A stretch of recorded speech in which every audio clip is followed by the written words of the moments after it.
What's going on, everyone? It is Paul, the 920 trader with 920 Trading and Trading Dakota. Today is Saturday. I think it's March. It's the 30th, 2024. Now, we didn't trade SPY today. We didn't trade SPY yesterday because it was Good Friday. So I hope everybody is having a good Easter weekend. But what we did do last night, we had a little impromptu charting session in our Discord group, which turned into both charting and a little bit of trading psychology. So enjoy this video. It's a bit long, but I think there are some really good nuggets of information in there.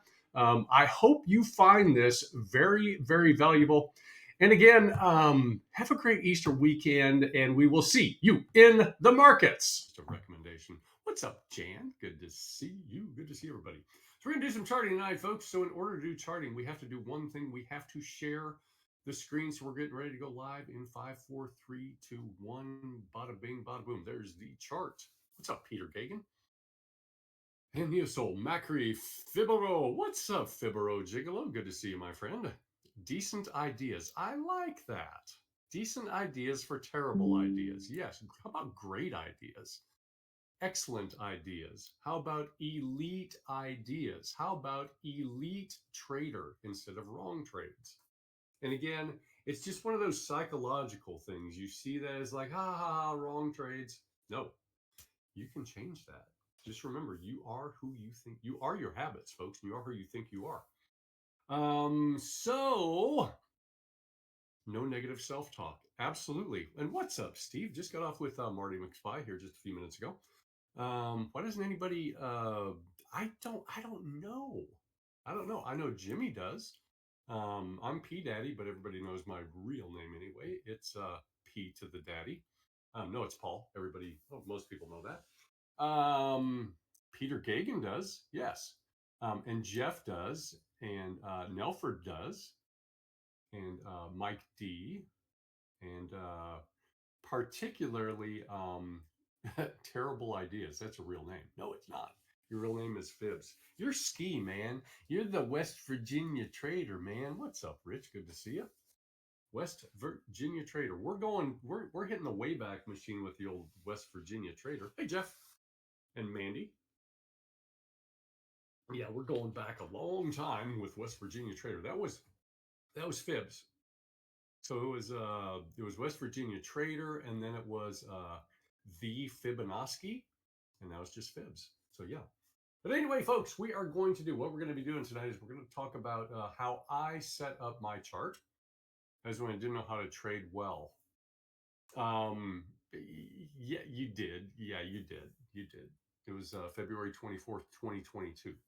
We're going to talk about how I set up my chart, folks, and this is just how I do it. Now we can use yesterday as a really, really, really poor example of pre-market. We could use Wednesday, we could use Tuesday, we could use Monday, we could use literally. Well, actually, Wednesday was a good pre-market chart. But the days lately, generally speaking, and I'm speaking in general terms, obviously, pre-market has been really, really bad, and you can kind of learn a lot or kind of anticipate.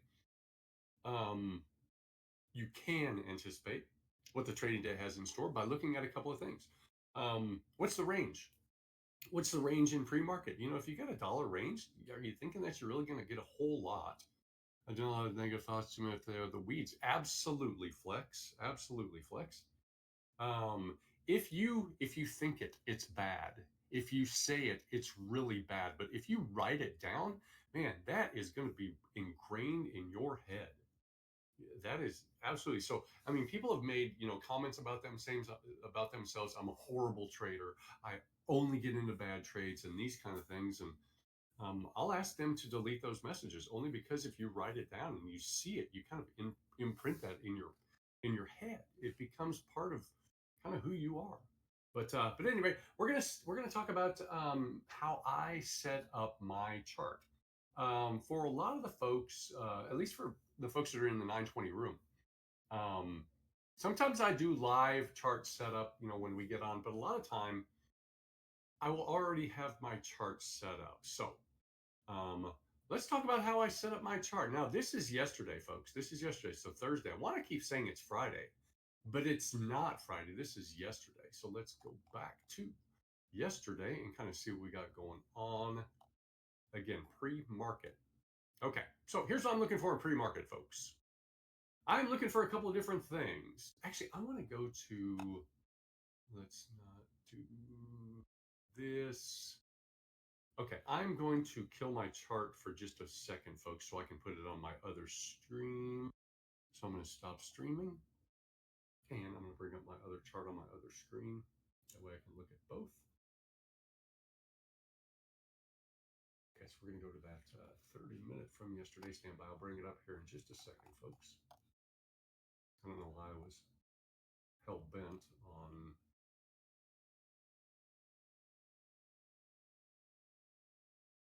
that. Okay, all right, so let us share the chart again.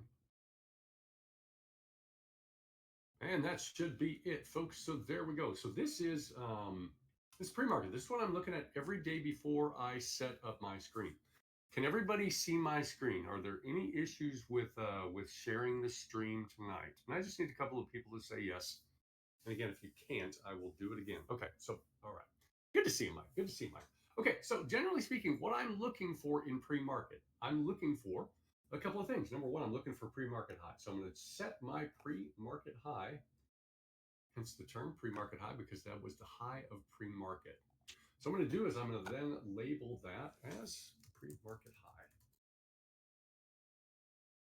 Next thing I'm going to do is I'm going to look at pre-market low. So I'm going to set my pre-market low, and it looks really, doesn't look really good at all. So right around in here, 522.41. So I'm looking at this thinking, and again, I'm going to label this pre-market low. If that's the way you want to interpret it. Oh, okay, so this is the first thing I'm going to do. So right out of the gate, I'm thinking, okay, folks, we got $5.23, 523.48, 522.41. What do you guys see in the range in pre-market? What do you guys see? $1.07. That's what we see. We see $1.07 worth of movement in pre-market. That's it. That's all we got. We got $1.07. So we need three things, folks. We need three things to make money in the market as options traders. We need volatility. We have to have volatility.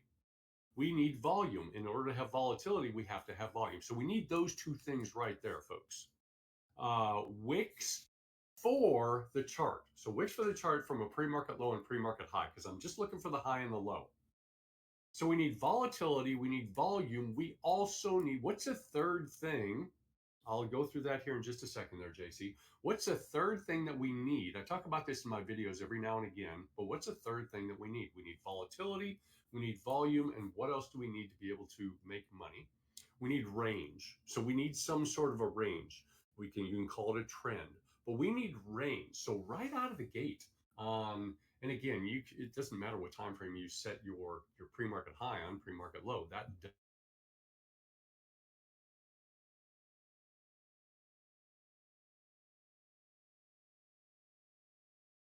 forward, look at this triple bottom. So we have essentially a triple bottom right down in here. And again, this is on the 30-minute.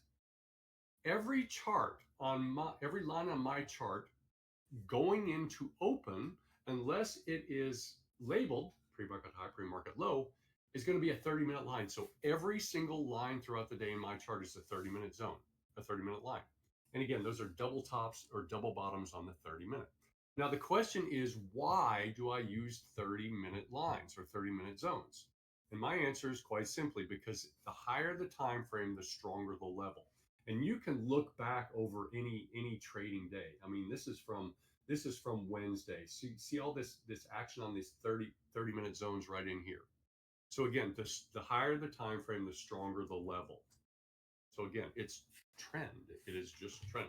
Volatility, volume, and range. That is correct, Ruben. So again, we got all this business right in here. Now, look at this right in here also. So the more 30-minute levels you have in pre-market, folks, I mean, we've got We've got two extra levels within $1.07. Now, what we can also do is we can go to the 15 minute and see what kind of confluence we have on the 15 minute.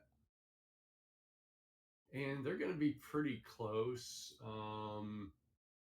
Back to pre-market.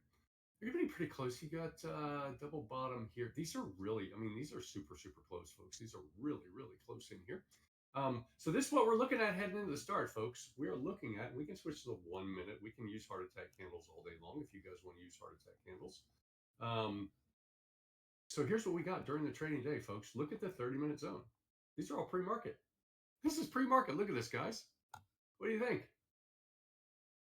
What do you think right here? 523 even money right here. Look at that. It's a 30-minute zone. They hold true all throughout the day. And I know Fibero Gigolo, he talks about the 30-minute zones all the time. Guys, these are already set up in pre-market. So when you have these zones so close together, look at this. I mean, we bounced out of this 30-minute zone, went right up to this 30-minute zone. So that's what we have. Folks, 30-minute zones. Now, if you want to look at it from a 5-minute standpoint, here's what we can look like on a 5-minute. See how much dirtier it is? Now we're not going to trade exclusively on the 5-minute candles. I mean, we're not going to really get decent fills if we're trading. If we're opening positions on 5-minute candles, folks, you probably missed a pretty good part of the trade unless you're taking something directly out of a demand zone down low or supply zone up top. But again, this is the 1-minute look, and this is the entire day, Thursday. These are pre-market lines, folks. What we never did, we never even considered that pre-market low. But look at this. Again, $1.07. Now, effectively, we had 84 up through 48. But we have a 60 cent range. We had 60, maybe a little bit higher because we had the 60, 64 up here, 523, 64. But this is what we got, folks. Look at how these zones throughout the day. Now, once you get into the trading day, what you can do, you can start adding more zones. For instance, there's one at, I think it's 523.15. Let's look at this first 15-minute double bottom over here. Okay. So let's label that a 15-minute double bottom. Okay. Now again, that's off this first double bottom on the 15, right? That's a triple bottom. That's a triple bottom right here on the 15. Let's go back to the 1 minute. Now, what you're going to find, you're going to find something really super interesting at the end of the day. 520, this should be 40. What happened at the end of the day, folks? Again, this is the triple bottom. This is the 15-minute double bottom right here. It's actually a triple bottom. What happened at the end of the day? We test. We kept on bouncing off of this area. And I know I took a short off of this area at one point during the day. I know one of our members took 2 or 3 shorts directly out of this area. I think it was the 64 area. It bottomed out to the day's open. It went back to the day's open again. But remember, that area right here, this is a 30-minute zone. This is a 30-minute zone. It wasn't so much that it was at open, but it's a 30-minute zone that we had established earlier in pre-market. Now the question is, what happens if we can't find any 30-minute zones in pre-market? What do we do then? We go back. We go back as far back as we need to go and find some more zones. And I know Jimmy does this all the time, folks. He does this all the time. So let's say we're starting to dump on the day, folks. Where are we going? Well, okay, let's look for that 30-minute zone again. Well, okay, we can look for this zone right here, 520.27. What happens if we breach that? Where are we going? Well, we got one directly below that. We're going to look at this down here. Where are we going then? We're going to look for this area down here. That's what we're doing, folks. And then again, go back to that 1-minute chart, see what she looks like. And again, we didn't even touch pre-market low. But again, this is how I set up my chart, folks. This is what I'm looking for. It's 30-minute zones. That's all I'm really interested in. And again, once we get into the trading day, we can go back to that 15-minute chart. I don't know why it doesn't take me to the day that I'm looking for, but we can go back to that 15-minute and say, okay, well, all right, what happened early in the day? Well, we pushed up a little bit, made a 15-minute double top up here. All right, 523.58. So let's go back to the 1 minute, back to the heart attack candles. There we go, trading day. And again, we made this 15-minute double top early. We made this 15-minute double top early. So our zone, we just expanded our zone. We expanded our zone early in the day to include this area up here. So we're no longer going to use just this pre-market high for a zone. We can actually get rid of this zone if we want to because we kind of took it out of play. So look what it does. It's not even respecting that zone at all throughout the day. It did a little bit in here, but look what it did the rest of the day. I guess he used it a couple of times. But once it ran up, just ran right past. I don't delete any of my lines going through the day. But again, we established this zone high, so then we can use this as targets. These higher time frames, folks, we use these as targets. And I know Jimmy does it a little bit differently, but a lot of times our lines are within just pennies of each other. We get them different ways in some cases. But in some cases, we get them the same exact way. We're looking for 30-minute supply zones up top, and we're looking for 30-minute demand zones down bottom. And Fibs, his lines are probably very close to mine also and close to Jimmy's. He uses Fibonacci retracement levels, folks. And guess what? They're probably good. Fibs, how close are they? Are they pretty close? Pretty damn close. Exactly, folks. I guess my point is it doesn't matter. Hey, what's up, Cirrus? It doesn't matter how you get your zones.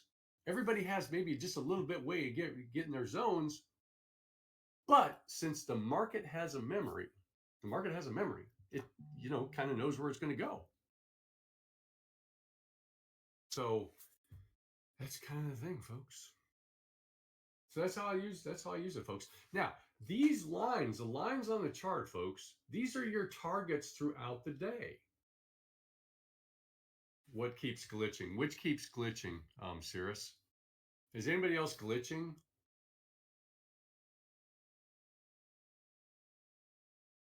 Okay, no glitching. I think it's you, Cirrus. All right, it's you. Shut down Discord and come back in there, Cirrus. Okay. Profitable priorities. Look at that. Look at that. Profitable priorities. Love it. I've been doing this and getting pretty close to Jimmy's. How far back should I go? One day. Okay. That is an excellent question. My answer is as far back as you have to go. Far back as you have to go. All right. So let's see what day this is. March 15th. We're 2 weeks off. Why did it do this? So what happens if you can't find a zone that's within a couple of days? You go back as far as you have to go, folks. You go back as far as you have to go. Can you use? Yes, you can. Terrible ideas. You can. You can absolutely. So again, I'm looking at these zones in here. Is this zone important? It might be 519.80. It was before. You can look at this zone, and again, this is going to be from Monday. But you go back as far as you have to go to find specific higher time frame zones. For instance, where are we going? Once we breach this level right here, folks, because this is our next level down. This is what we're looking for down here. So 518.65. The wicks. There is a lot of information in the wicks. A lot of information in the wicks. I don't use wicks, but there's always information in the wicks. When you got wicks on bottom, what does that tell you? There's buying. When you have wicks on top, what does that tell you? There's selling. So you can use that. You can say, okay, I've got a demand zone. Your entire demand zone, let's say it's 518.40 to 518.65, and then it just goes up from there. Okay, but I use bodies. That's just what I do. Now, our next zone down, folks, what are we looking for? Well, we're looking for this here. So we're at 515.42. I had 515.42 on my chart every day this week, just on the off chance that we got down there and did something. I do not, Dab. I do not. There is information from pre-market that we can use in our regular trading hours. But once that pre-market is over, and again, this is just this how I do it. Like that information is gone at that point. Unless those same pre-market levels correspond to pre-market levels from before. But once we start to take out levels, I'm looking for levels further back. We will seem to have more aggressive wicks than, I don't know, Pete. I don't know. Uh, um, well, JC, that's a great question. Maybe. So the question: do I split candles if the range is too large? Well, let's see what happens if we go to a 15-minute chart, because that's where we're going next, folks. All right, so on the 15-minute, this is what we're looking at. So these lines are going to be really, really simple. Chuck gets very messy with the lines every day, MJK, every single day. So what I do, I'm on live every day until market close, and then I will do my daily update video. And once I'm done with my daily update video, I get rid of every single line. If I need to go back to a specific line, I can go back to my video and see where it is. Plus, in my trade log, I know where my trades are. So, anyway, that's what I do, folks. It's all about the 30-minute zones, at least for me. At least for me. And just remember this, folks. The higher the time frame, the stronger the level. I don't think anybody will disagree with that. I don't think anybody out there would disagree with that. So, that's how I set up my chart, folks. That's it. And again, uh, Thursday was such a horrible, bad day until the very end. Tuesday was a bad day until we got that nice run at the end. Wednesday was a bad day until we got that that nice run at the end. But again, trust your higher time frames, folks. Trust your higher time frames. If you want to use 5-minute double tops and double bottoms throughout the day, fine. But then see if you can turn that into like a 15-minute double top or a double bottom. That happens too. What time do you start charting? I'm on Central Time, but when I talk about times, I talk about Eastern Time. So I'll look at the chart when I get up at about, so it's going to be about 6:30 Eastern Time. I'll take a look at the chart, kind of see what it's going or what's going on. I'm looking for, any catalysts that we have throughout the day, whether that's anything on, I can tell you specifically what I use. I use Forex. It's called Forex Factory. Here's what I use every day for my news. Now, the nice thing about Forex Factory, and I'm going to post that right here. Again, it's kind of a non sequitur. The nice thing about Forex Factory, and you guys can take a look, next to every report that's coming out or every something that's coming out, Forex Factory will give you a colored folder, and they're going to be 3 different colored folders. You're going to have a yellow folder or a manila folder. You're going to have an orange folder, or you're going to have a red folder. So manila folders, they really don't do much for the market. It's just a report, everyday run-of-the-mill report. Generally don't do much for the market. We will have orange folder events those can move the market, and then the red folder events. So the red folder events, I mean, those are the ones that, you get something at 9:45 or 10 o'clock, PCE or Fed or whatever. So for instance, yesterday morning, we had final GDP quarter over quarter and unemployment claims. They both came out pre-market. Now, at 10 o'clock yesterday morning, we had pending home sales. These are red folder events, folks. And again, go ahead and click on that link and you can see exactly what I'm looking at. I will also look at, I've got an economic calendar. So I'm going to look at my economic calendar. We've got high importance. We've got upcoming yesterday, today, tomorrow, these kinds of things. So that's one of the deals that I look at. The market maker's day. I don't find that. That's a Jimmy thing. That's a Jimmy thing. So yeah, that's not mine. Now, one thing we didn't talk about is they have similar calendar in TradingView. Yeah, that's what I'm using in TradingView right here. Economic calendar. That's it right here, Max. Yep. Usually posted on TOS. Bingo. So there's a high value one. Sometimes the difference check both. Oh, very good. Very good. Be opposite. That's okay. That's okay there, Max. Hey, good to see you, my friend. One thing we didn't look at, folks, is if we breach this zone, this pre-market high, where are we going? Well, one thing I didn't look at, I didn't look back to the upside. So that would have been our target yesterday, folks. 524 even money. Now, at that point, what do we do if we don't have any historical data? We have absolutely no historical context um, on which to kind of targets. Well, there we go. That's what we got. The old John Carter pivot points. Here they are, folks. Those become your targets at this point. You got the old R1, R2, and this kind of thing. So, yeah. I'll put a line down here. A line up here is a pivot point, another pivot point, or whatever. So that's what we do if we don't have a target high, which again, we haven't. It's been a lot of all-time highs lately, folks. We have to look at our other targets.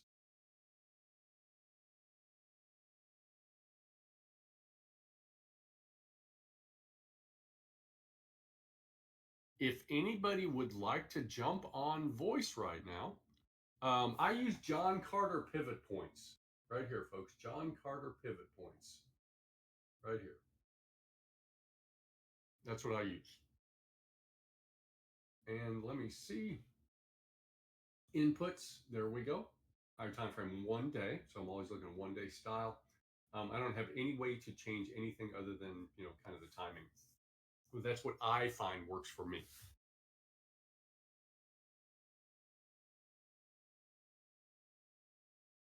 And again, I only put the pivot points on there, John Carter pivot points, when I'm out of a range.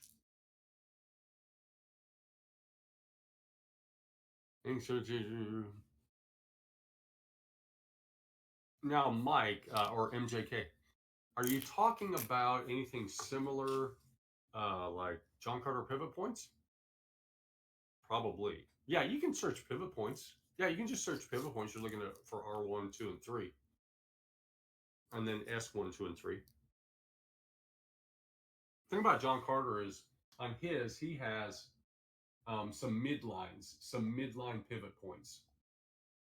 So he's got these mids. I think it's just a 50%. So it'd be like a 50% Fibonacci retracement or extension.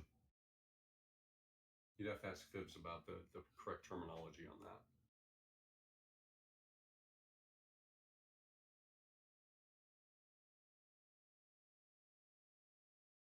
I don't. I don't know. I don't think it. I don't know that it does. I don't know that it does. I know Jimmy. I don't know if he really uses these anymore. He used to use Fibonacci pivot points, and those are.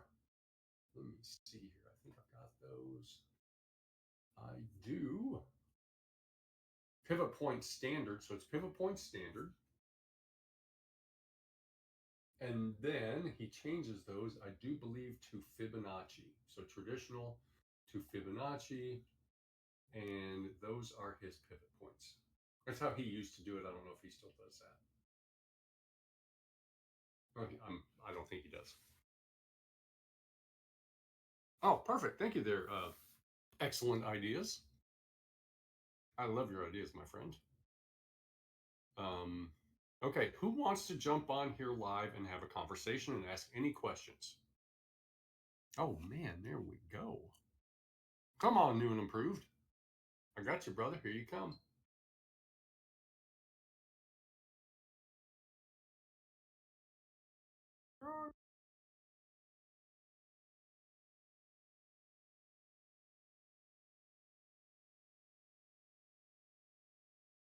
I tried to let you in. Hold on here. Let me find you.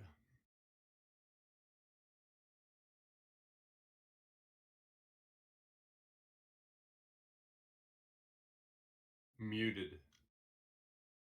Well, he's not even showing up over here. So he should show up next to me. Ideas. Sorry, that was by accident. Okay. All right. You can't hear me? It could be on your end, my friend. I don't know. Can anybody else? Well, if you're having an issue hearing me, you can't hear me. Um, oh, you can. You can hear me. Okay. Oh, you can hear me. New and improved cannot. All right, very good. Anybody else like to raise their hand, jump on in here? Seriously, just say yes and I'll drag you over, folks. But one thing, as 920 traders, okay, so what we're doing is we're using the crossover strategy, okay, to generate those buy and sell signals, right? But we want to do it in a smart and responsible manner. Okay, we don't there are all crosses are not made equal, folks. All crosses are not made equal. So generally speaking, what we are trying to do is we want to take our plays directly out of strong demand zones down low. And we want, so for calls, a strong demand zone down low, and for puts, a strong supply zone up top, and then ride that 9 down. That's what we want to do. And then just trust it. Trust your 9 to get you to the next level, whatever that next level is, folks. Use your 9 as support to your next level, and use your 9 as resistance to the next level. Explain the death cross. Okay, let me explain the death cross. Let me see. Futures are not opened up, are they? I think they open up at nope. Okay, yeah. So it doesn't really matter. Okay, we'll close that. Okay, so a death cross. So we will talk about the golden cross and the death cross. Now,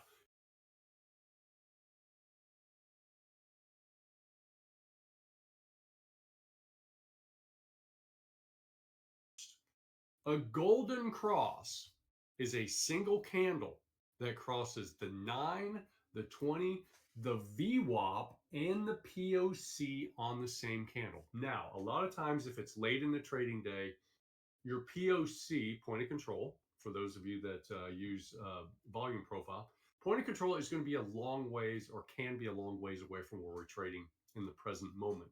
So we can use the 9, 20, and VWAP back to the upside as a golden cross. Now, the death cross, what the death cross is that's a candle that opens above the 9 and closes opens above the 9 and closes below the 9, the 20, the VWAP. We like to have the POC in there, and those plays are generally in the morning. So that's the death cross. So you have a golden cross to the upside, 920 VWAP, and we can just leave POC out. So it's 920 VWAP to the upside, and then 920 VWAP to the downside as well. So that's what they are. Does that make sense there, Charlie?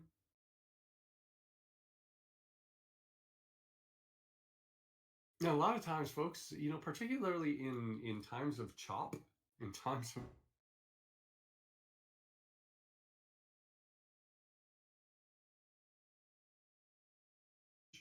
when you're in a tight range, folks, switch your time frames. I mean, I'm such a big believer in higher time frames anyway.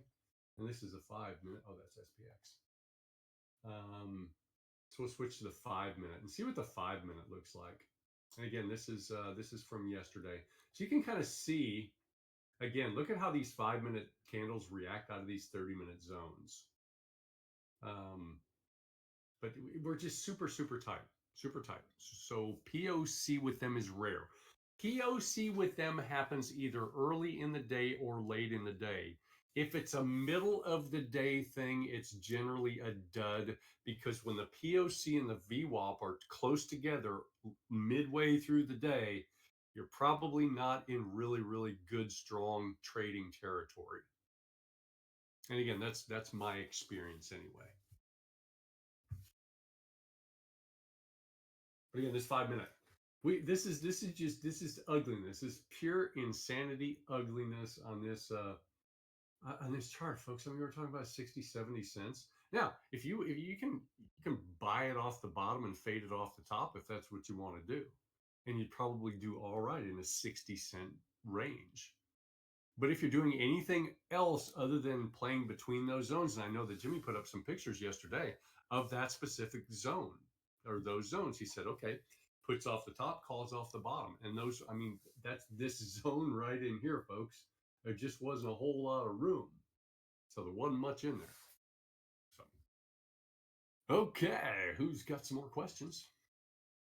Take as many as you guys would like. And again, if somebody wants to jump on the mic, raise your hand. Say, I want to get on the mic, and I'll drag you over.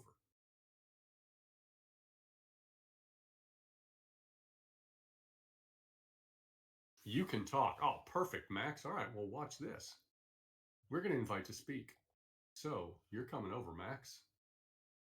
Max, you are muted right now, so make sure you unmute yourself. There is a little microphone down the lower left-hand corner. If you're on desktop, lower left-hand corner. Uh-oh, hold on. Yeah, you're still muted, man. You just tried to record yourself. No, there's a microphone. Click your microphone. Where do I find when bonds are being sold? I will show you right here. We got the economic calendar right here. You're going to find it on, it's generally going to be in high importance, or you can just go to today or yesterday, today, tomorrow, and that's going to show you everything that's going on. How's that? Hey, Max, what's up, brother? Good. Long time listener, first time caller. Rack him. For all the Jim Rome fans out there, rack him. No, I just wanted to call in, or actually just talk about it. I've appreciated your own group, your Discord group, since you broke off and everything, because I kind of resonated with your style more lately, or since you've been going on your own. I mean, have your own group. Yeah. It's really been It's really been helpful.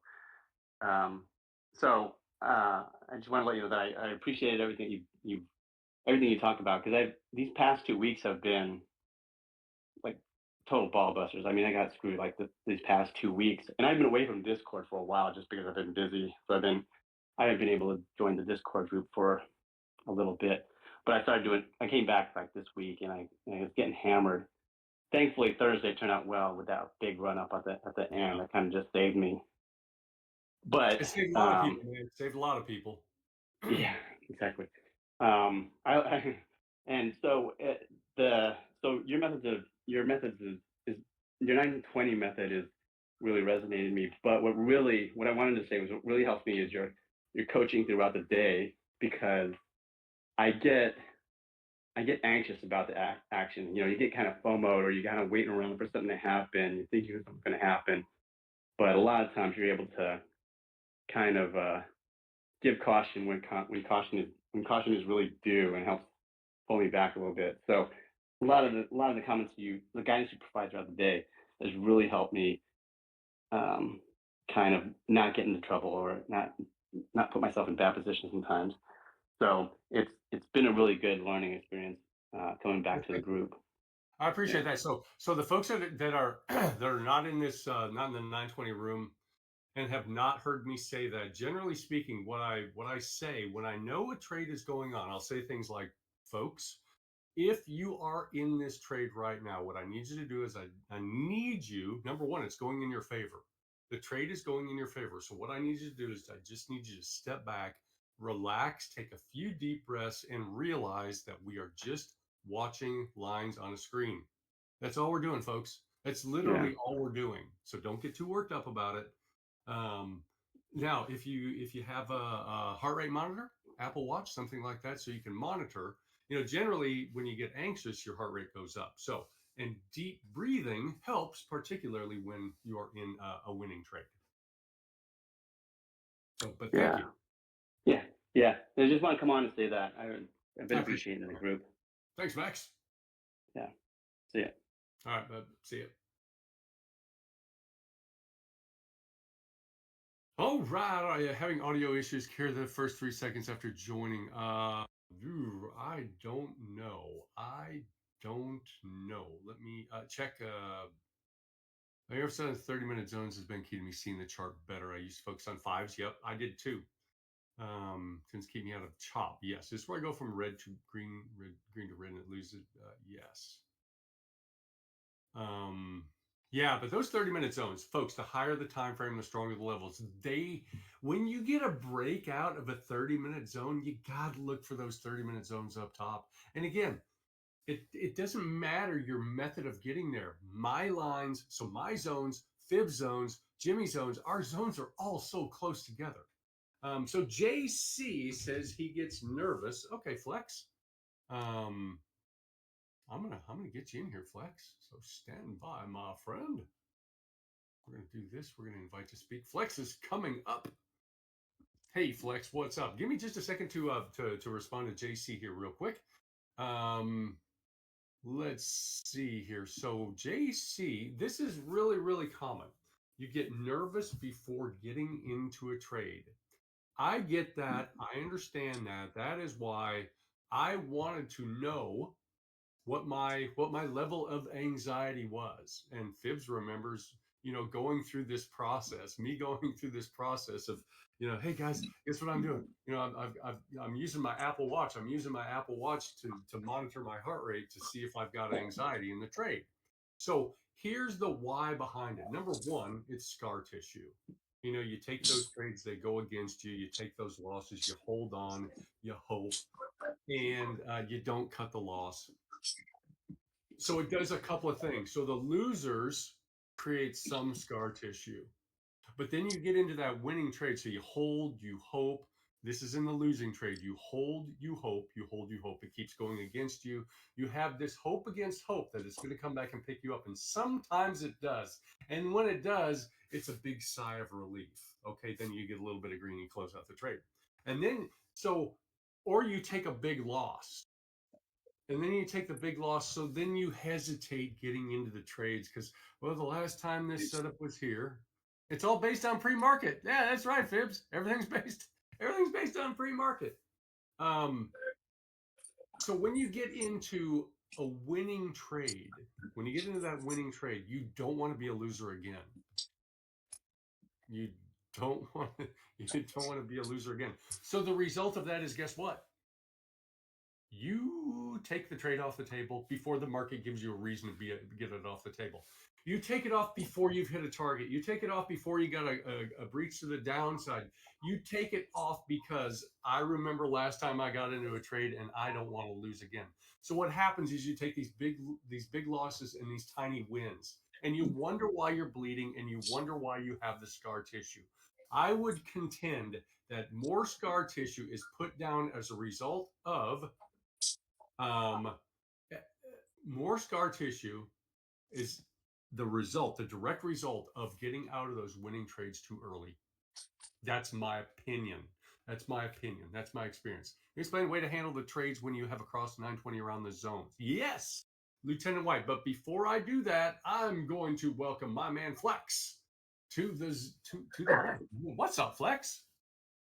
How you guys doing? So I got We're a doing question. great, my friend. Do you find that there are key times when to trade and when to just not trade or stay out of the market? I talk about this actually quite regularly. I think the best times to trade are going to be the first hour and a half to 2 hours, and the last hour of the day. Other than that, unless there's a news event, unless there's some sort of a catalyst. So if you can carve out hour and a half, 2 hours max, first couple hours of the day, and then be done, and then come back for power hour. Okay, I feel exactly the same. Yep, I feel exactly perfect. the same. I'm glad you confirmed it. I'm glad you Yep, confirmed it. yep. Are you done there, Flex? Yep, that's it. All right, I'm gonna put you back in the audience, brother. Hey, good to hear from you, man. All Good to right, hear thanks, from you. man. Thank you. Thanks. Okay. Okay, so JC's um JC says for you it's the losing. Yeah, losses are tough. Losses are really tough. And you and I have talked about this, on the phone, JC. We've talked about this, how we take those losses and it's loss after loss after loss, and it beats us up from a confidence standpoint. Um, those are tough. Taking losses hurts. And then you hesitate, and then you get anxious getting into a trade. And it doesn't matter what your position size is. Let me ask you this, folks. How many of you guys ever go to the casino at least every now and again? You will have that, JC. You will. How many people go to the casino every now and again? Never. You see, I'm going to the casino tomorrow night, folks. But I make money 100% of the time I go to the casino, which is rare. Very, very few people can say that. But 100% of the time without fail, 100% without fail, I make money at the casino. I am a big money announcer. So I'll go to the casino tomorrow night and I'll give away $250,000. And they pay me to do that. They pay me a lot of money. It's sick money to do that. Tough ones are when you get green all week, then lose it on Friday. Yes, that is tough. Or you take these the life of the retail trader. We eat like a bird and then we crap like an elephant. We take these big losses and these tiny wins. You can it just happens. That's just the way. River Spirit. What's up, Larry? No, actually, Osage Casino Tulsa, where you too can win your share of $250,000 in cash across all locations. So yeah, we're going to Osage. All right, selling plasma. Selling plasma. Well, Larry, you should come by tomorrow night, man. I'll be there from 6 to 10. For me, it's a gamble when you get into a trade. It is. It is. It is, folks. Okay. If you're in the group regularly, I talk about this every now and again. I talked about this extensively in pre-market the other day. Okay. I'm just going to call out a random person I see on screen. So what I'm going to do is I'm going to close my eyes. I'm going to point at a name on the screen, and then I'm going to call you out. So there it is. Jason. What's up, Jason? Thank you. I have a face for radio also. Jason, are you here? Here is your question. All right. What is the expected value every time you put on a trade? What is the expected value for calls, and what is the expected value for puts?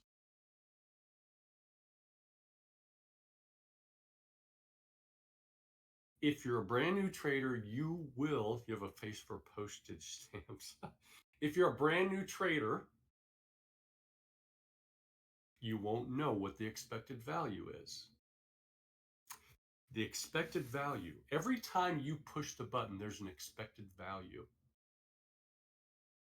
It's all based on probabilities. So, folks, it can be over 20 trades. It can be over 40 trades. It can be over 50, 100, 1,000 trades. The more trades you get, so the bigger the sample size, the tighter you're going to be able to get from your expected value.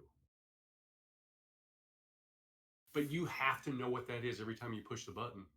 60 cents. Bingo, dabs. A little bit less than that for calls. A couple cents more for puts. You have to know exactly. You have to know what your expected value is, folks. And again, you're only going to get that. Number one, if you have a plan. Number two, if you follow the plan. Number three, or not two number twos. Number three, if you journal your trades, folks. You have to do this. You have to track. You can't measure what you don't track, folks. So you have to be able to do that. So there's an expected value of every time you push the button. That is why it doesn't matter. Folks, if you have a losing trade, 2-3 losing trades in a row, it doesn't matter. I know what the expected value is. If I gave you, Charlie, this is for you, Charlie. If I gave you, or this is for the group, simple probability question. Okay, so I have a quarter. The quarter has a heads, the quarter has a tails. Every time I flip the coin, for every 10 times I flip a quarter, 7 times are going to be heads, 3 times are going to be tails. Now, for every time I get a head, so every time I flip it to be a head, I get $1. Every time it flips a tail, I give $1 back. So what is my expected value every single time I flip that coin? Remember, I get $1 every time it's heads. I give back $1 every time it's tails. And every 10 flips, it's going to be, nope, nope,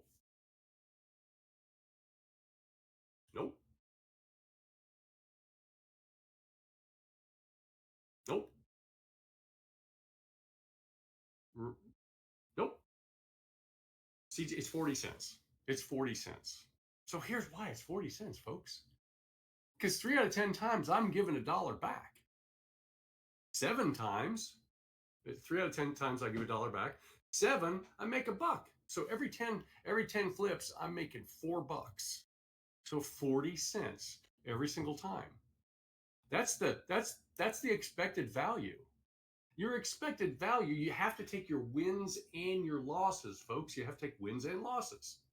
And you have to know what that is. You have to, that's going to give you the confidence, folks. That's going to give you the confidence. And the only way to do that, number one, again, have a plan. Number two, follow the plan. Number three, track your trades. And that's the only way to figure that out. You have to be able to do that. That will help you with the scar tissue.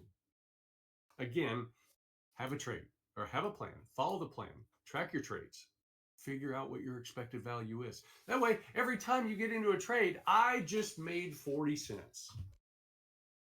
Whatever that dollar value is, unless it's a negative dollar value because you don't have a plan or you're not following your specific plan. Because, there is tuition, and a lot of people just keep on paying the tuition. But have a plan, stick to the plan, and track your trades, folks. Can you explain the way to handle the trades when you have a cross 920 around the zones? Oh, Lieutenant White. Man, I love that, Lieutenant White. Yes. Okay, so let's look at, let's go back to the 1 minute, folks, because again, we want to execute directly out of those on the 1 minute candles because those are going to give us our best entries. Okay, so that's too easy right here. That's too easy. Take it out of the zone and then take it back to the upside. Bringing it back. Good, good, good. Okay, so cross right out of a zone, folks. Let's take this zone right in here. Again, 30-minute zone right in here. Perfect example. We got another example back to the upside right in here. Again, 30-minute zone right here, folks. We have multiple spots to enter this trade right here. Again, this is early in the morning. This is early in the morning. This was at 9:38 yesterday morning. Again, multiple candles on which to open up this trade. All right. Again, major zone, folks. It's a 30-minute zone. What's our first play? Directly out of this 30-minute zone right here. We got a fishtail. All right. We got a fishtail. We're in the fishtail. There it is. Put on the trade right here on this candle right here. Because again, it's right out of this zone. We got these two zones that are real close together. You breach two zones. You got above the 9. Where's your stop if the trade goes against you, folks? Why do we put on the plays directly out of major zones? Why do we put on the trade directly out of major zones?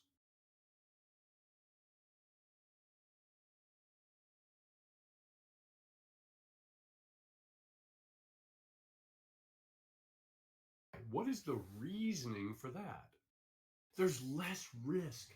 There's less risk. Number one, we have to predefine our risk exactly. And the closer we are to a major zone, folks, the easier it is to calculate that risk. Okay, so you got this zone right here, 422.84. You got another one at 520 or 422.84. I'm sorry, 522 and then 523. Okay, if you're taking, again, wait for your candle closes, folks. Wait for your candle closes. Okay, so where's your risk here? You actually have 3 different levels of risk on this when you open a trade right in here, folks. You can say, okay, if it breaches this level right here, so 03. So at this point, how much risk do you have? You have 4 cents. Oh, guess what happened on your next candle? Are you going to close out this trade right here because it dropped down below that? Or are you going to use this level of support down here? I'm using this level down here. So I've got 84 and I'm going to open this trade at 04. I've got 20 cents worth of risk on this candle. That's it, folks. If it's a single SPY contract, 20 cents is about 10 or 11 bucks. That's a very, very low risk. Okay, so that's the first place to open this trade right here in the fishtail. Well, this next candle bounced off the 20 back to the upside, but guess what happened? We got a double cross on the next candle. So the next candle, again, the double cross, that can get you in because you have support right here at this 523 even money, and you have the support on the 9, support on the 20. Okay, you're right up against this 15-minute double bottom. But again, this was not here. This was regular hour trading. So this line wasn't here.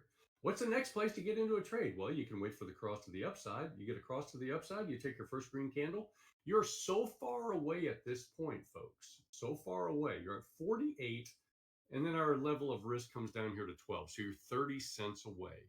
So you wait for the candle to close. You can. Absolutely, you could wait for the candle to close in the fishtail. Let's say the fishtail is a couple of cents higher. Yeah, you can still put on the play because again, you're coming out of that strong zone. You can jump the cross. You can jump the fishtail. But beware, watch out for the fishtail, watch out to get rejected. But again, folks, the closer we are to a major level, that's where we want to put on these trades. But you're thinking, well, I had these pre-market candles. Again, yeah, I get it. They're pre-market candles. I want to wait till it breaches. Well, you can, but then how much of that trade's left over? Where's our next? We got pre-market high right here. Okay, well, we breached pre-market high. Okay, we got 523.58, which was not here at this time. Okay, maybe we're shooting for 524 up here. But the further we get into the play, number one, the likely it's the higher the likelihood of it turning around on you. And the further you are away from your ultimate support. So again, fishtail play, that's going to be the most aggressive play out there. Actually, you could take it on one of these red candles in here, assuming that this was support. And there are plenty of traders that do. They come down here and they'll take it. You get this wick down here to this zone, they'll immediately go into calls. And a lot of traders do that. Or again, you can wait till you get into the fishtail. Okay, we know we have support. We're pushing up. We're in the fishtail. Boom, put on the play. The downside's the same thing, folks. The downside is the exact same thing. So we're coming through. Okay, we make this cross back to the downside. Do we want to put on a trade right in here? Probably not. I mean, you could. Do we have anything that's confirmed back to the downside? No, not really. Do we have anything up here? Well, we got a fishtail. Oh, you got a double cross here. You could play this to the downside, double cross. You could play because where's your risk? Okay, we got 29 up through 48. You got 19 cents worth of risk on that play. Okay, let's see. How about simply having a stop at some preordained pain point? Okay, so TLJ, a lot of really good traders do that. The problem with that is that you can let a wick take you out. I don't like wicks to take me out. A lot of times when you do get those wicks down there, it's kind of a signal. Yeah, I don't know if this thing's necessarily going to go in my favor. But again, that is just my opinion. That's just my opinion, folks. Just use your major levels. I like the major levels because hey, it's a major level for a reason. It's really good support. And again, folks, these are 30-minute zones. It's good support on the 30-minute. The market tends to work in 30-minute slices. Okay, so it works in 30-minute slices. So if it works in 30-minute slices, why don't we use the 30-minute for our major zones? All right. Could you say that again in 20 cents in SPY worth? About $10 on a single, maybe a little bit more. When the moves go against you, so let's say it's $12 on a single contract at the money on a SPY contract. Now, if we're talking about SPX, which some of us in here trade exclusively SPX. I know I do. Fibs does. I know a couple of the other folks in here do. So yeah, it's a lot more on an SPX contract, but that's fine. This make me so angry. Yes, don't let the wicks take you out, folks. And I set mental stops on everything, folks. It's mental stops, and I'm going to mark it out when it goes against me. That's just the way it is. Made a trade around 1025 yesterday. Looks like it was a winning trade. What made you hold through the crossing of the 9 SMA? 1025. So let's go 1025. Yeah, I was in this. I was in this, and that I was Weeble all day long, Stan Ralph. You could do a lot more with TOS, but it's antiquated. What made me hold through? VWAP. I mean, even in here, I was using this support as my stop. I think I was in this trade for 40 minutes. I think that's how long I was in that trade, 40 minutes. But that's what kept me in the trade. Just, it was inch warming up. I mean, a little pullback, yeah, big deal. Let's see. 30 stop built in and then adjusted. And that's just perfectly fine. That's perfectly fine there. Lieutenant Dan.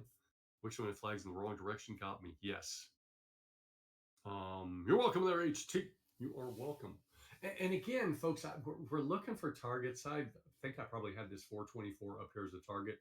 And it was ridiculous. We weren't doing anything yesterday. It was ridiculous. But, it got me on the I took a loss off the bat yesterday on a bad, bad, bad entry.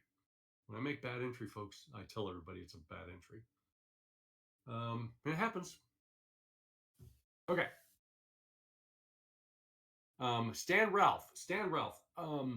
If you can, my friend, check out TradingView. I think right now they have a good deal on TradingView, an Easter sale. Check out TradingView. I know there's a lot of folks in here that use TradingView and they absolutely love it. I absolutely love TradingView. Love it. You can do literally anything with it, and it's a simple interface. Anybody have any more questions? What about you, Fibero Gigolo? Love to get you on here if you'd like, my friend. Marty McSpy, Steve's coming back in. HT.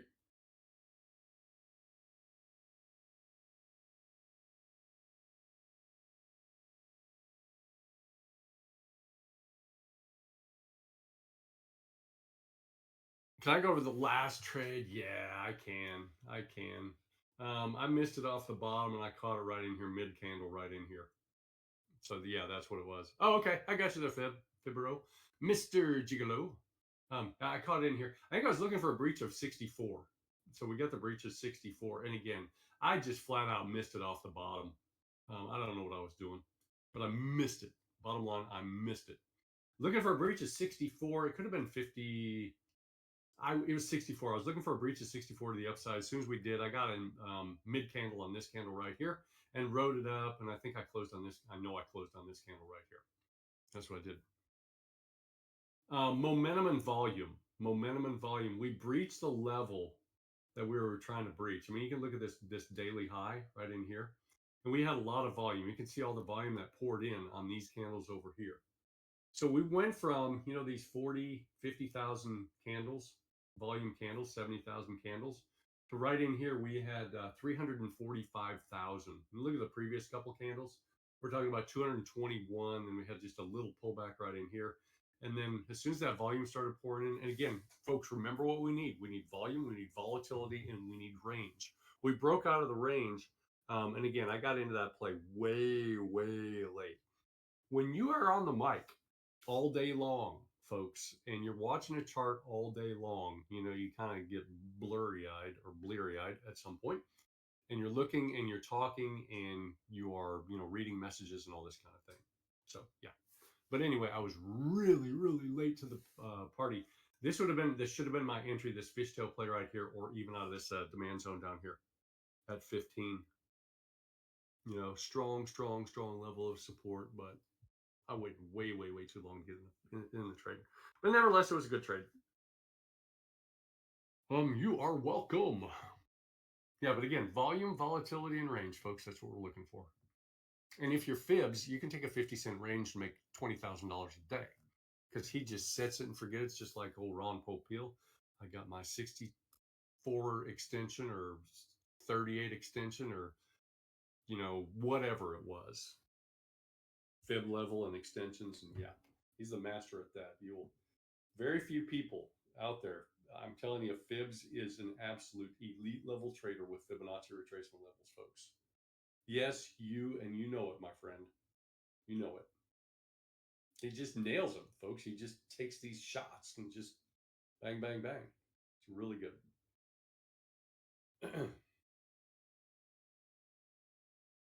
Didn't record this one tonight, Marty. I don't know if anybody else recorded it. Exactly. Two things are going to happen in a trade, folks. It's either going to do what you think it's going to do or it's not. That's it. It's binary. You're either going to make your money or you're going to lose money. That's really it. Every now and again, you'll break even. Doesn't happen often.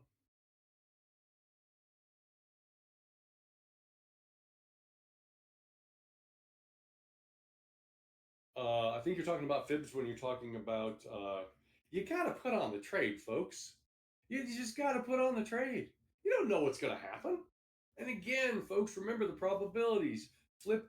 If I gave you that magical quarter and you realize that every single time you flip that quarter, you're putting 40 cents in your pocket, would you ever stop flipping the quarter? Would you? If your edge presents itself, folks, you are compelled to put on the trade. You are compelled because you don't know what's going to happen after you put it on. And the good news is, folks, you don't have to know what happens next, but you have to know your probabilities. You have to have a plan. You have to follow your plan. You have to measure everything you do. That's probably true there, Big Bass. That is probably true. But you have to know these things, folks. What's the expected value? Is it 40 cents, just like the coin flip? What is it? Because it's not just the winners, folks. It's the losers too. Those things, they all go into the equation. Exactly. Exactly. You take a strat and you make it yours. Do you think Fibs is the first person in the world to trade Fibonacci retracements? Do you think Jimmy is the only person in the world to trade, or the first person in the world to trade support and resistance? Do you think I'm the only person in the world that's ever traded the 920? No. You guys watch my videos. If you watch my videos, I started off the same way every single time. Hey, what's going on, everyone? It is Paul, the 920 trader with 920 trading and trading decoded. Today is such and such, and this is how we traded SPY today. Every single day, Paul, the 920 trader. You know what the tag on my car says? It says 920 TRDR. That's my tag on my car, folks. It's 920 trader. That's who I am as a trader. I didn't come up with it. I had my own twists and turns to it. I don't know everything there is to know about trading. I am not the definitive answer to everything trading. Either is Fibs, either is Jimmy, either is anybody in this group. Anybody that tells you they're a liar. Lots of people do their hang tough. Lots of people in this group do. Lots of people.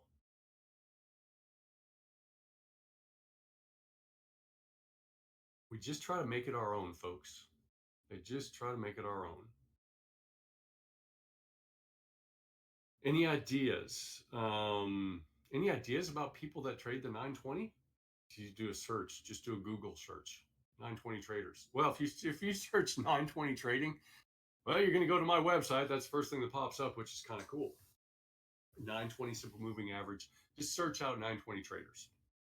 Every substantial move begins with a crossover of the moving averages with modifications. I don't know.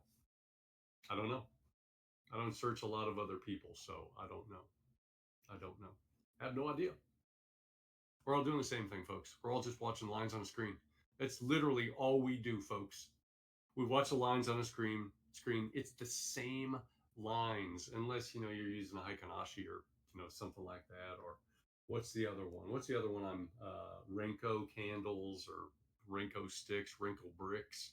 We're all looking at the same thing, folks. We all have access to the same information. Well, except the big boys, they have level 3 data. We don't. Still trying to figure out if you can get that on Bloomberg Terminal. Maybe you can. I don't know. But that's it, folks. Make it your own. I love that, man. Make it your own. Who else wants to jump on here tonight? Anybody else want to jump on live? Ask any questions? Or have any ideas?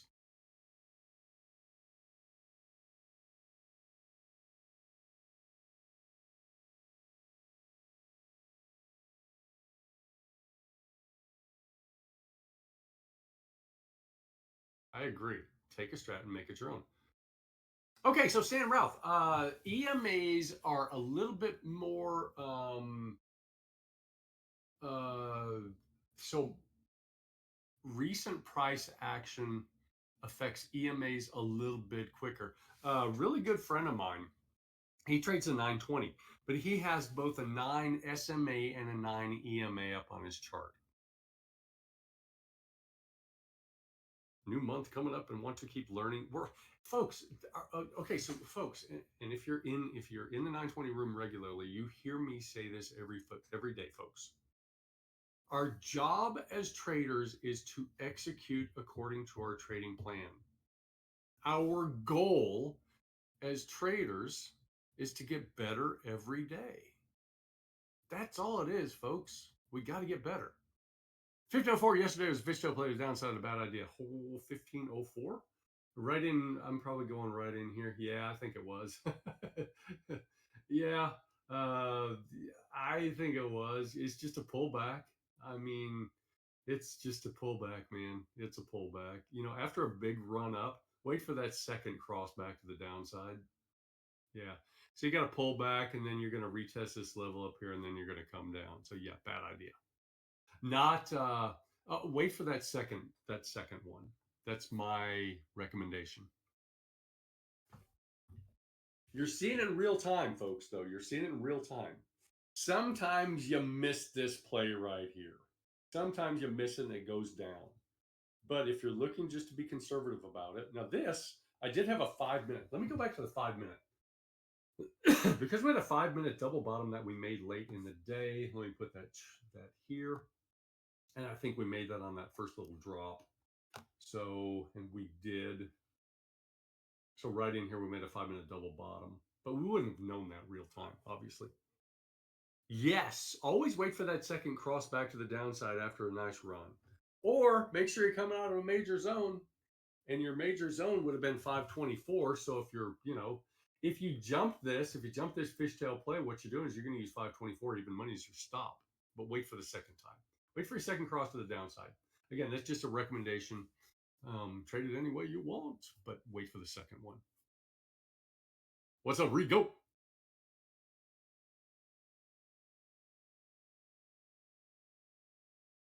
Jan Ralph coming in hot.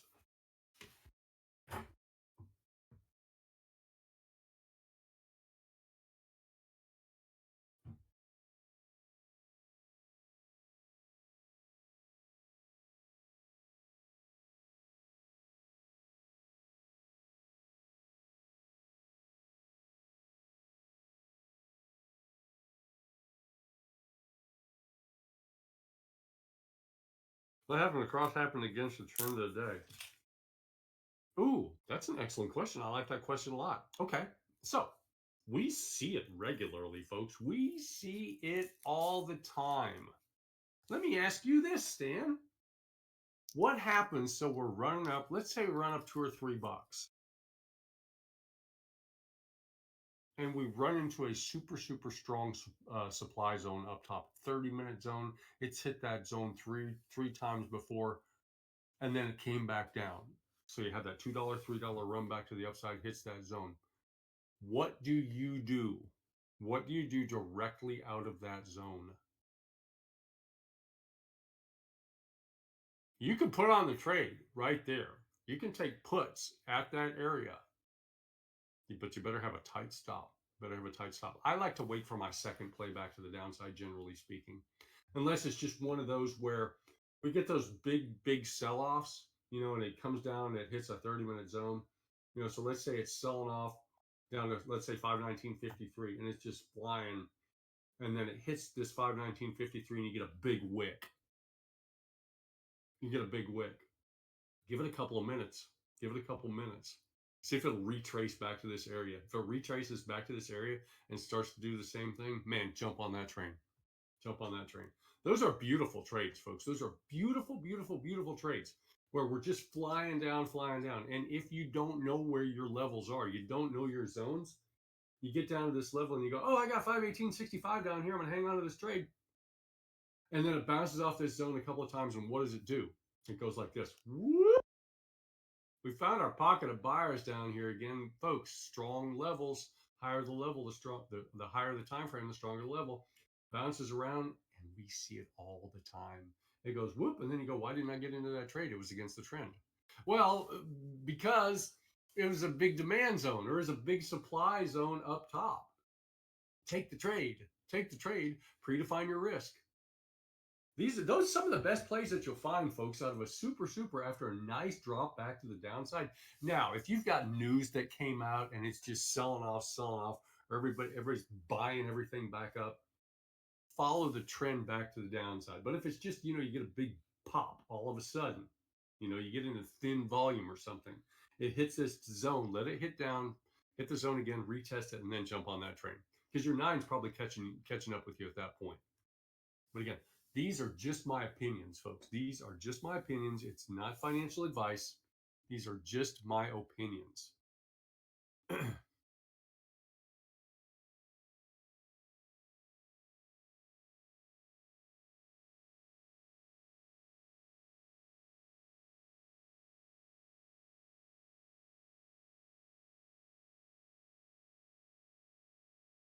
But no fear, Stan. No fear.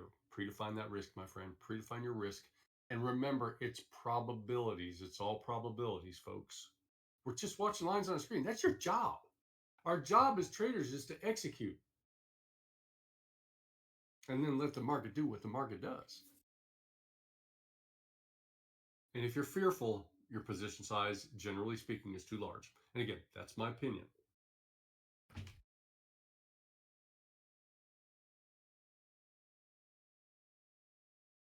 Joe, it's not being recorded, Joe, but the good news for you, my friend, is I'm talking about charting. So we went over how I set up my chart. Okay, 30-minute strong zones. Evening, Joe.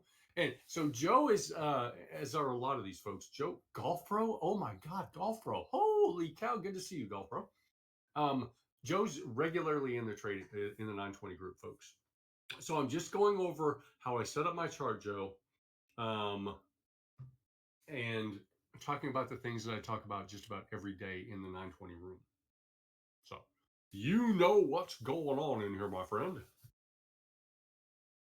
I can't believe Golf Pro is here. Man, I haven't seen you forever, brother.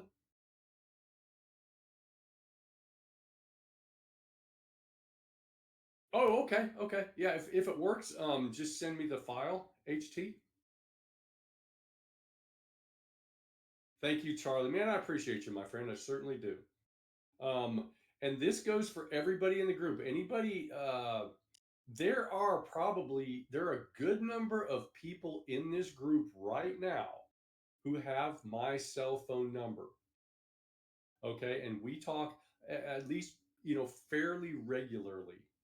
Anybody in here that needs a one-on-one, needs a little bit of time, I do that regularly. So just hit me up and we can always set those up, folks. That's available to anybody in our group, whether they're 920 it doesn't matter. Anybody in our community, in the Trading Decoded community, is always available. Anybody else got anything? Anybody else want to jump on here real quick? I'm good for about another 10 minutes, and then I'm going to jump off. Dead metal head coming in strong. Does anybody else's family think you're crazy for staring at charts in your free time? Um, okay, I'm going to tell you guys this real quick. I probably told this story before, and my wife knows this. I married my wife last year. We've been together for 9 years. But there was a multi-year period in that 9 years. I'm hitting pretty good there, Golf Pro. Hitting pretty good. Got a tournament coming up, 2-day tournament coming up next weekend. But my wife knows this, as some of you in here know this. Been with my wife for 9 years. We got married last June.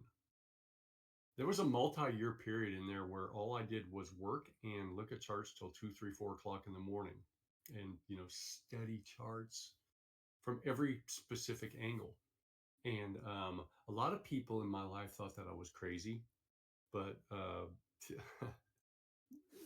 and again, kind of crazy, not, but I was willing to give up everything in my life for this. So yeah, a lot of people thought I was crazy.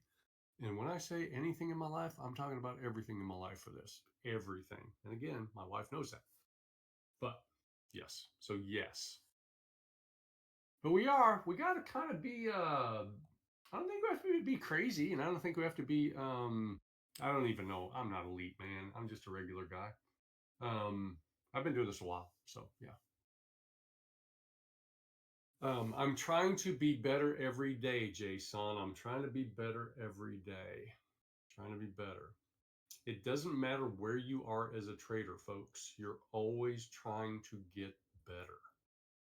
Just get better. Just get better. You know, you have 5 decisions to make every day, folks. There are 5 decisions that you can make every day. You can choose to be bad at this. It doesn't, it really just go against everything you know and put on the trade, and you're going to be really, really bad at this. You can be average at this, and the average trader is still going to lose money. It doesn't take a whole lot of work to be average, maybe a little bit. You can be good at this. You can be really good at this. That takes more time and more effort. You can be excellent. And that takes another level of commitment, folks. Mike Tyson all the way, Jeff. Or you can choose. This is your choice. Again, one of 5 choices. You can choose to be elite. If you choose to be elite,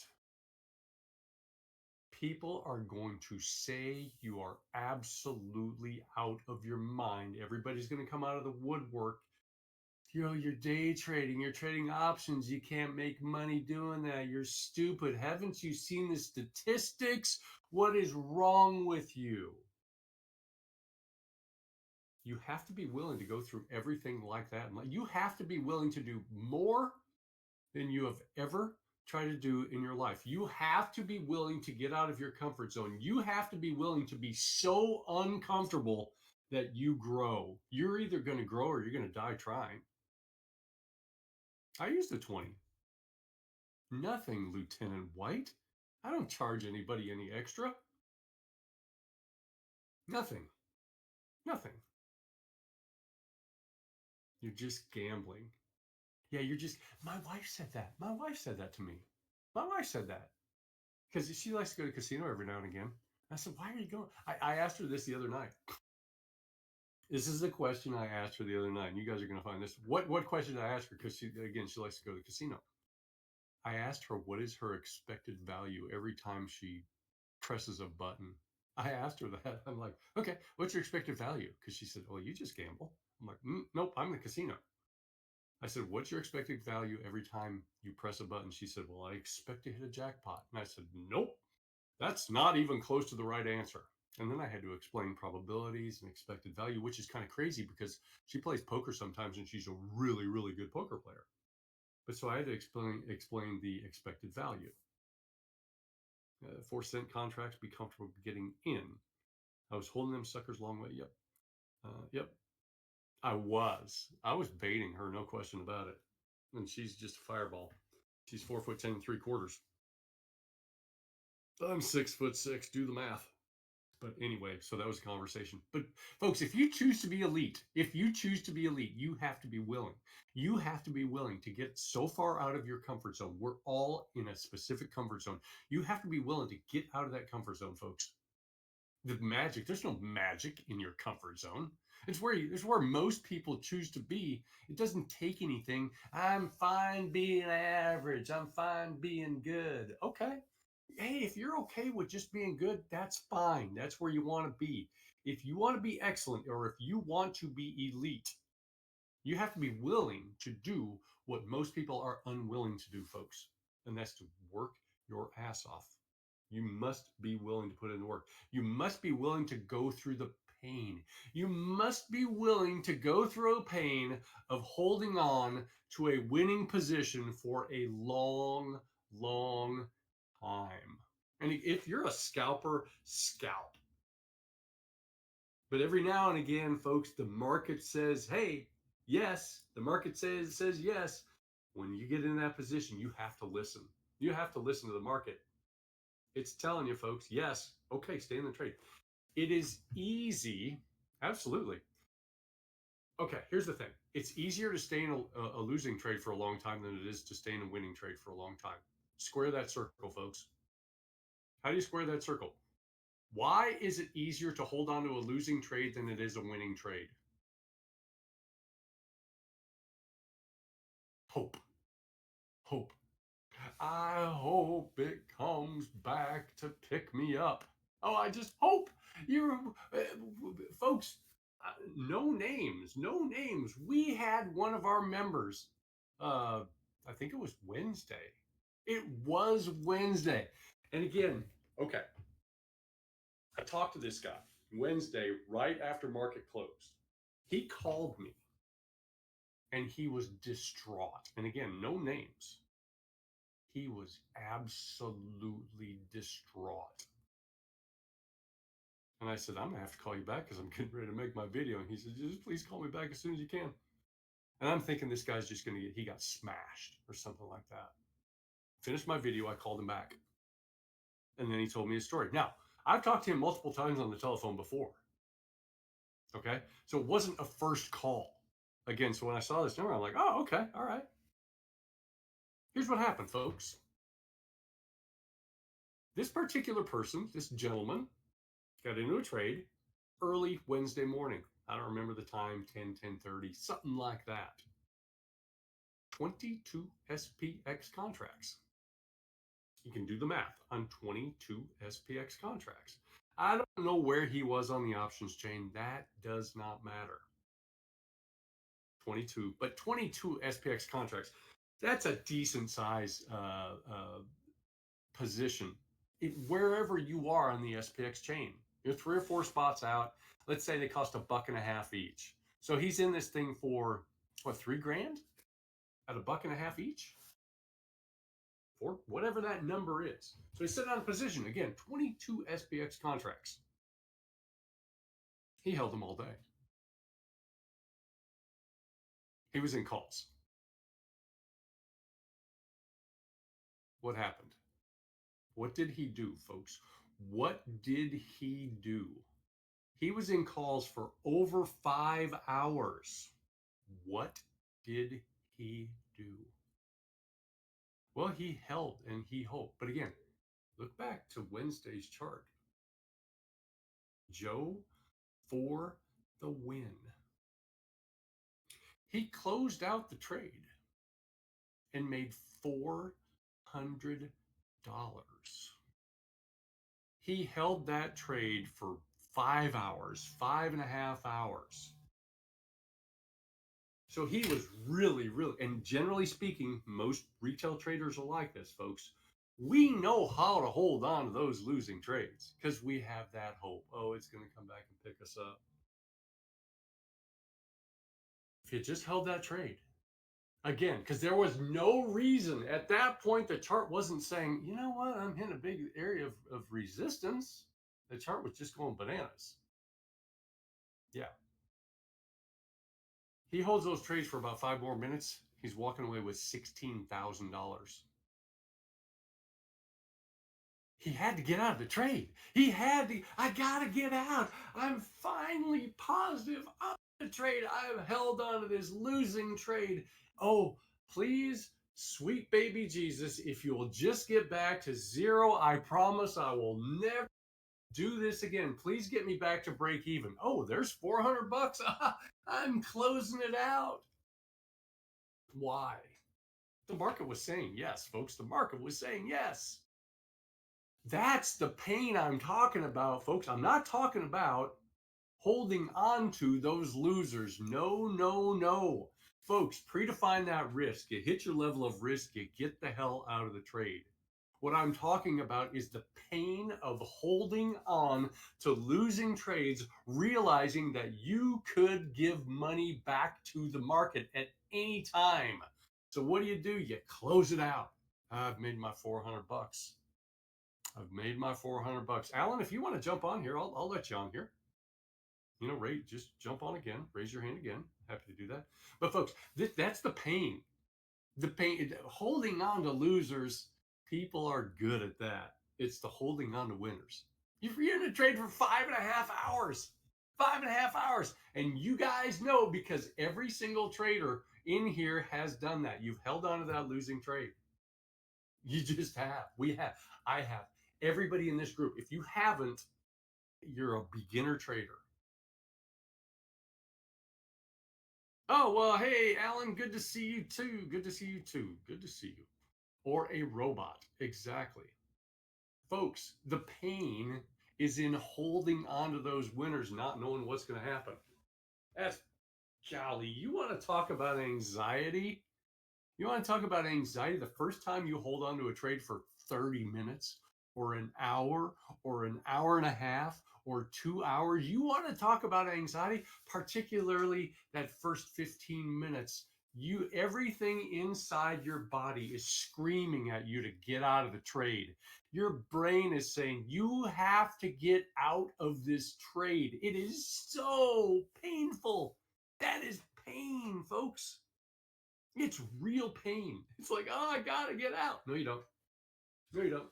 If you're in the 920 room, I'm telling you, folks, if you're in the 920 room, here's what I'm doing. It is. That's why we hold in hope, D-Dog. Such a noob, I can't hold longer than 5 minutes. Well, what's your position size, MJK? If you're in the 920 room, here's what's going on. And everybody in here can attest to what I'm saying. Okay, folks, if you're in this trade right now, this is exactly what's happening. All right, MGK, send me DM me MGK. I'm happy to get on the phone with you. This is how it goes, and I'm not getting too excited.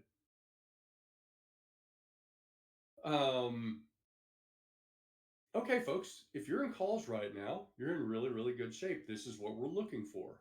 This is what we're looking for. This is what's going on right now. But what I want you to do is number one, I know it's going in the direction that we want to go for calls. This is the next target that we're going for. If we are able to breach that target to the upside, you're going to use that target as support, wait for your 9 to catch up, and then ride that 9 to the next target. What we're not doing is we're trying to just maintain composure and just be relaxed. But again, folks, holding is not for everybody. It's not. It's just not. You know, there are some super, super, super, super, super. We have them in our group. You talk to Fibs, you talk to Jimmy. These guys are high level. They don't trade. They don't stay in trades. They get in, they get out, and that's fine. That's fine. But again, we're not talking about that. We're talking about there's a lot of pain. There's pain in anything, folks. But you get into that winning trade and you're in there for an hour and a half. That's pain, folks. 10, 15 minutes. That's a lot of pain. But is this recorded? I don't think that we're recording it tonight. They're fortunate. So anyway, that's about all I got, folks. Anybody have any other questions? And I know I get off on these different tangents about talking about different things, but yeah, I held 2x those times, blew my 18,000 account to 100. How do you feel about 4x? I've never traded 4x, Alan. Never traded, especially hard this week with no IV. Okay, and again, Big Bass, we need three things. We need three things. We need volume, we need volatility, and we need range. If one of those three things is missing, don't trade. Can you start over? Yes, Tommy, I started a minute or an hour and 35 minutes ago. I can. These are the things that we talk about every single day. Jimmy is the boot camp. Hey, I'm telling you, what Jimmy does. I mean, I'm here because of Jimmy. Fibs is here because of Jimmy, guys. We're all looking at the same thing. We just look at it differently. We're just looking at it differently. Never be upset about taking profits. Okay. And again, if you're scalping, scalp away. Thank you, Jeff. Thank you, Jeff. $1 puts, $1 plus. Yeah, we like that pre-market. We like that pre-market range. Okay, sounds good. Hang tough. We like that pre-market range, folks. We need to have pre-market range again. Now we have breakouts out of pre-market all the time. we like pre-market range. Now, Tradefx, it's one of the hardest instruments. Test your patience. Yes, and again, it doesn't matter what the instrument is, folks. The financial instrument, it doesn't matter. You got to be willing to get outside your comfort zone, and it's painful. It's painful. Yeah. You do the same, Lieutenant White.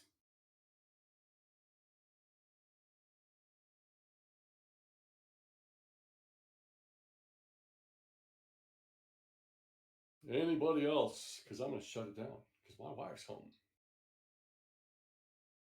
Fibro, have a good one, my friend. Have a good one.